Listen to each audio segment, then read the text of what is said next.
नमस्कार। किसान आंदोलन पर भूमि न्यूज का विशेष कार्यक्रम पड़ताल की 16वीं कड़ी में आप सभी सुधी दर्शकों का स्वागत है। पड़ताल की प्रक्रिया में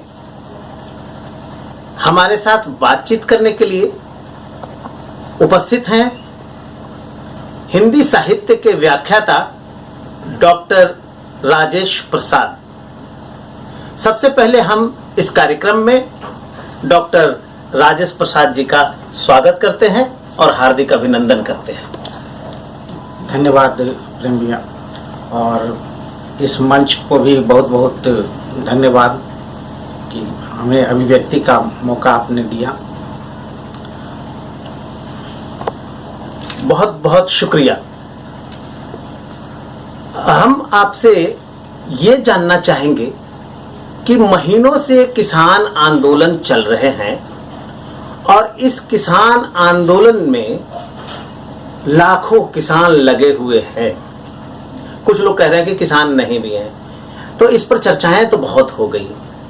हम ये जानना चाहते हैं कि इस आंदोलन से मानव जीवन के कौन कौन से मूल्य प्रतिबिंबित हो रहे हैं। किसान आंदोलन अगर सच पूछा जाए तो इसके पीछे आपने मानवीय मूल्यों की बात की, तो मानवीय मूल्य अगर देखा जाए तो एक संघर्ष की जो क्षमता जो है लोकतांत्रिक प्रणाली के अंतर्गत आम जनता के, उसके द्वारा जो सामने आ रही है। किसान आंदोलन अब 4 महीनों से लगातार जारी है। उनकी धैर्य की भी परीक्षा हो रही है और जिस तरीके से इसमें बढ़ चढ़ के लोग भाग ले रहे हैं, जाति धर्म और सभी से ऊपर उठकर जी, तो ये जो एकता का जो मंच है, किसी मुद्दे पे जी विरोध का जो स्वर है, लोकतंत्र में जो विपक्ष का जो भूमिका जो होती है जी, उसका अपना एक मूल्य होता है जी। और यह आंदोलन ये बहुत बड़े गैप को भरने का काम कर रहा है। जो विरोध का स्वर चाहिए लोकतंत्र में जो तानाशाही प्रणाली है, जो जैसे कि अभी एक शब्द आ रहा है निर्वाचित तानाशाह के बारे में, तो उस पे अंकुश रखने का काम किसी भी मानवीय मूल्यों को जीवित रखने के लिए बहुत ज़रूरी है। और हम लोग जैसे कि जानते हैं कि यह लोकतंत्र के माध्यम से सिर्फ बहुमत की ही सत्ता नहीं होती है जी, उसमें अल्पमत वाले लोगों को भी विभिन्न संस्थाओं के माध्यम से, विभिन्न आंदोलनों के माध्यम से अपनी भूमिका का चुनाव करना पड़ता है जी। तो संस्थाओं तो पहले ही से बहुत से संस्थाएं जो है सरकारी नियंत्रण में आ चुकी हैं।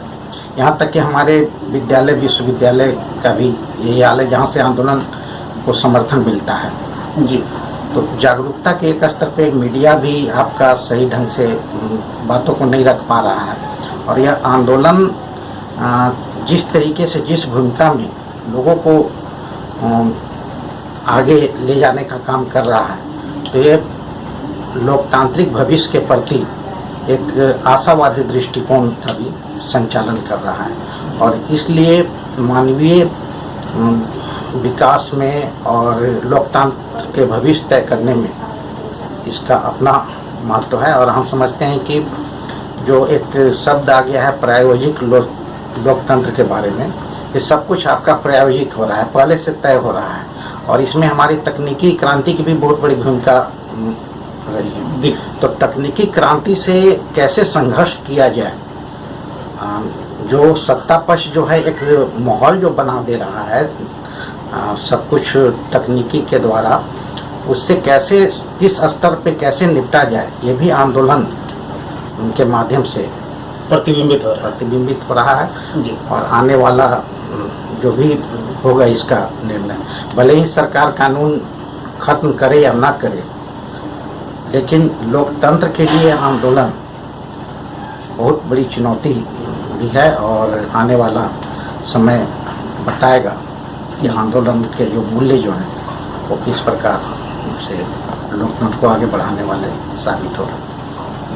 इस आंदोलन से लोकतंत्र को मजबूत करने के मूल्य प्रतिबिंबित हो रहे हैं। अब ऐसे में किसान आंदोलन में लगे लोगों को आप चलते चलते क्या सुझाव देना चाहेंगे? किसान आंदोलन के सुझाव के लिए तो अभी कुछ कहा नहीं जा सकता है, लेकिन एक सुझाव ये देना चाहूँगा मैं कि लोग जिस प्रकार संघर्षरत हैं वो जारी रहे और आंदोलन को एक विश्वव्यापी जो समर्थन मिल रहा है वो मिलता है। ने कीमती वक्त भूमि न्यूज़ के लिए दिया, इसके लिए एक बार फिर से बहुत बहुत धन्यवाद। अभी आप सुन रहे थे राजेश प्रसाद जी को, जो हिंदी के व्याख्याता हैं। उन्होंने बताया और उनकी बातों से डार्विन का सिद्धांत सिद्ध होता है कि बिना संघर्ष के जीवन का कोई अस्तित्व नहीं है। Without a struggle there is no existence of our life.